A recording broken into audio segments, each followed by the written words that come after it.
nama saya Sucinda Sari, NIM 02171040 dari program studi matematika. Assalamualaikum warahmatullahi wabarakatuh. Perkenalkan, nama saya Dani Farhan Firdaus, NIM 04161018 dari program studi teknik elektro. Assalamualaikum warahmatullahi wabarakatuh. Perkenalkan, nama saya Rosiana Agustiawanti, NIM 06171065 dari Prodi Teknik Material dan Metalurgi Angkatan 2017.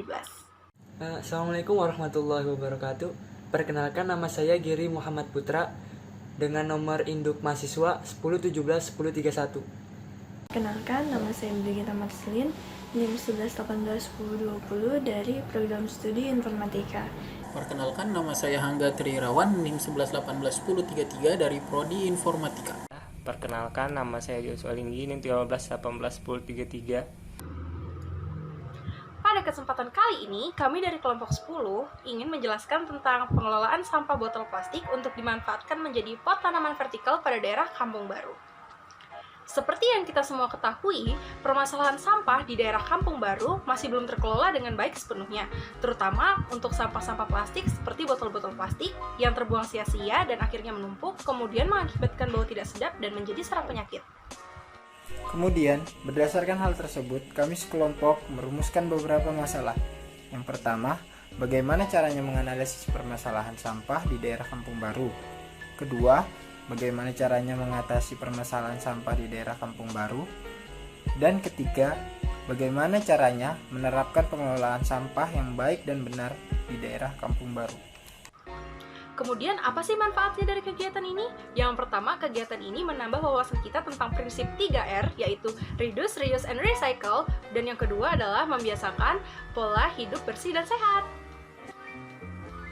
Sebelum kita lanjut ke bagian metode atau studi kasus, kita harus mengetahui terlebih dahulu apa itu definisi dari si sampah ini. Oke, lanjut.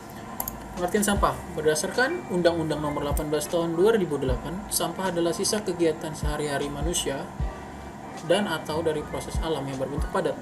Kemudian berdasarkan WHO sendiri, sampah adalah sesuatu yang tidak digunakan, tidak dipakai, atau tidak disenangi, dan sesuatu yang dibuang yang berasal dari kegiatan manusia dan tidak dapat terjadi dengan sendirinya. Kemudian setelah kita mengetahui apa itu pengertian sampah, kita juga harus mengetahui klasifikasi sampah. Oke, klasifikasi sampah terbagi menjadi dua, berdasarkan sifatnya dan berdasarkan bentuknya. Berdasarkan sifatnya, sampah terbagi menjadi tiga, yaitu sampah organik, anorganik, dan sampah B3. Sampah organik merupakan sampah yang mudah membusuk, contohnya seperti daun-daunan, sayur-sayuran, dan sejenisnya pokoknya. Kemudian ada sampah anorganik, contohnya seperti plastik, kaca, mainan, wadah kemasan, botol, dan sebagainya. Kemudian ada sampah B3. Sampah B3 sendiri berdasarkan Undang-Undang Nomor 18 Tahun 2008 merupakan sampah yang mengandung bahan berbahaya beracun, contohnya seperti limbah dari rumah sakit ataupun pabrik. Oke, kemudian klasifikasi sampah berdasarkan bentuknya yang akan dijelaskan oleh teman saya.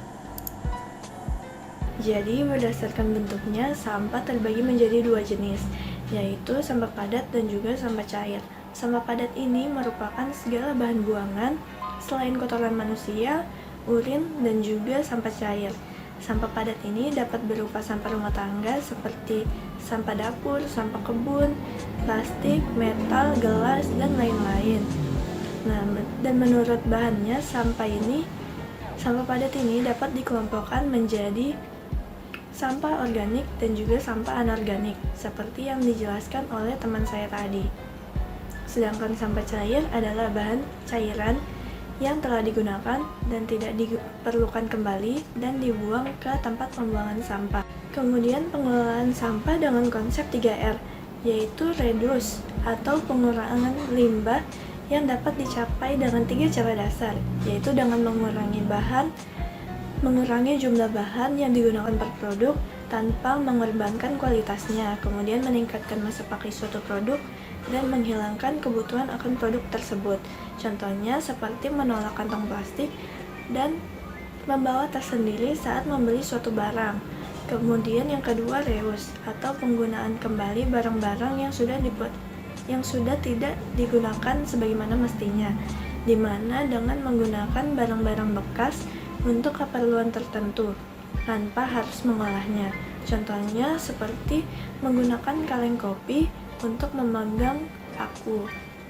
Kemudian yang terakhir recycle atau proses pengolahan kembali sampah atau benda-benda bekas menjadi barang atau produk baru yang memiliki nilai manfaat.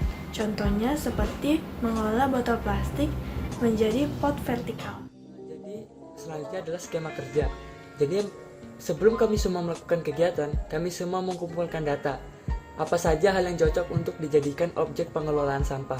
Kemudian yang kedua, setelah kami melakukan pengumpulan data, kami semua berdiskusi tentang data yang sudah diambil, yaitu apa-apa saja yang bisa dijadikan objek kegiatan, serta membuat sebuah perencanaan sebagai titik tumpu kegiatan kami agar kegiatan berjalan sesuai harapan. Kemudian yang ketiga, kami melakukan persiapan dan perlengkapan. Di sini barang-barang yang dibutuhkan itu harus sudah terpenuhi agar selanjutnya kegiatan dapat dilakukan dengan waktu yang efisien dan sesuai harapan kami. Selanjutnya adalah inti dari kegiatan, yaitu pelaksanaan. Jadi di sini dalam pelaksanaannya kami semua langsung terjun ke lapangan untuk pembuatan dan pemanfaatan botol plastik yang akan dijadikan pot vertikal. Dan dalam tahap ini juga adalah realisasi dari tahap diskusi dari yang kami diskusikan atau kami rencanakan sebelumnya. Untuk yang kelima yaitu adalah melakukan monitoring dan controlling. Dalam kegiatan ini kami melakukan kontrol dan monitor agar kegiatan masih berjalan dengan semestinya. Kemudian yang keenam adalah mengevaluasi kegiatan. Setelah kami melakukan kegiatan, maka kita harus melakukan evaluasi agar semua dalam kegiatan yang kurang-kurang dan yang baik-baik itu bisa dijadikan pelajaran. Kemudian bisa diperbaiki lagi ke depannya dan bisa menjadi contoh untuk kegiatan selanjutnya agar lebih baik lagi. Di sini saya akan menjelaskan tentang hasil dan pembahasan. Kegiatan ini dilaksanakan dengan tujuan untuk mengurangi banyaknya sampah botol plastik pada daerah Kampung Baru dengan cara menggunakan kembali sampah botol tersebut dan mendaur ulangnya menjadi pot tanaman vertikal atau bisa disebut dengan vertikultur. Kegiatan ini mengajak warga di daerah Kampung Baru untuk ikut serta dalam proses pembuatannya. Nah, diharapkan semua warga dapat terbantu dengan kegiatan yang dilakukan ini. Kemudian, adapun kelebihan dari vertikultur sederhana ini adalah yang pertama, bahan dasarnya mudah didapat, yaitu botol plastik. Yang kedua, proses pengerjaannya mudah. Yang ketiga, dapat menghemat tempat.